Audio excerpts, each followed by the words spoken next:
ICE, in conjunction with the U.S. Attorney's Office for the Southern District of Mississippi, raided 7 food processing plants Wednesday. They swept up 680 allegedly undocumented workers in what is believed to be the largest single-state immigration enforcement operation in American history. Video taken by workers who were allowed back in one plant shows the aftermath. Plastic coveralls piled on the ground and discarded locks next to personal lockers.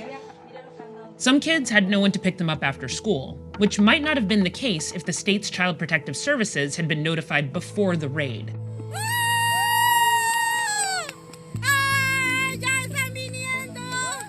About 300 of those who were detained yesterday have since been released, some late last evening. Elizabeth Irueta works at the Coke Chicken Processing Plant in Morton, Mississippi. She wasn't at work when her friend was detained, and she had to take care of her friend's daughter.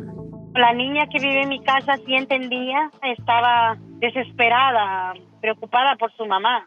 Siempre le habíamos hablado sobre el tema a la niña, pero pues en esos momentos pues no sabía qué hacer, estaba desesperada. Hoy no quiso presentarse a la escuela, no quiere hablar con nadie. Si sabes, en las mentes de los niños, el temor, el miedo, la vergüenza, que le vayan a hacer burla en la escuela, que lo que pasó y todo eso, ella no quiere ir a la escuela hoy. The raid didn't just seem poorly timed because it came just after kids in Morton had gone back to school.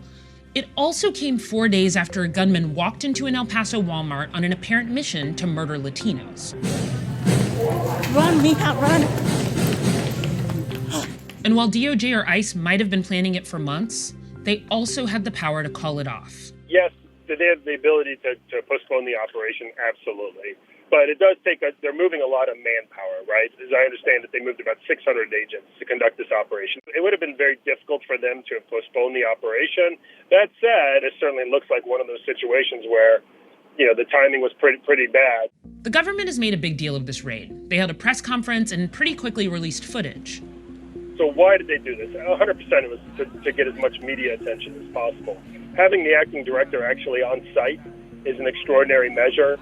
We conducted some large and important operations during my time as acting director. Never did I go on site in order to attract more publicity. There's no question in my mind that one of the most, when they were looking at the goals of this operation, getting as big of a media splash as possible was certainly one of their goals, if not the top goal. Now, when you start to look at moves the administration has made, from attempting to eliminate DACA and the temporary protected status of thousands of people who fled their countries because of war or natural disasters, to making it harder for Central and South American immigrants to request asylum, to the president's rhetoric when it comes to immigrants, and even the original travel ban. And don't forget the family separation policy, which the administration itself admitted was designed to scare migrants from crossing the border. All that makes it difficult to see the raids as just legitimate enforcement. It starts to feel like emotional deportation. Use fear to make people feel like they don't belong, and it doesn't help that someone with an assault weapon came in to reinforce that feeling. Es por todas las noticias que uno escucha, por todo lo que está pasando. La gente ahorita no quiere hablar, la gente tiene temor, la gente está escondida. Y a veces uno le va a tocar las puertas y no nos abren.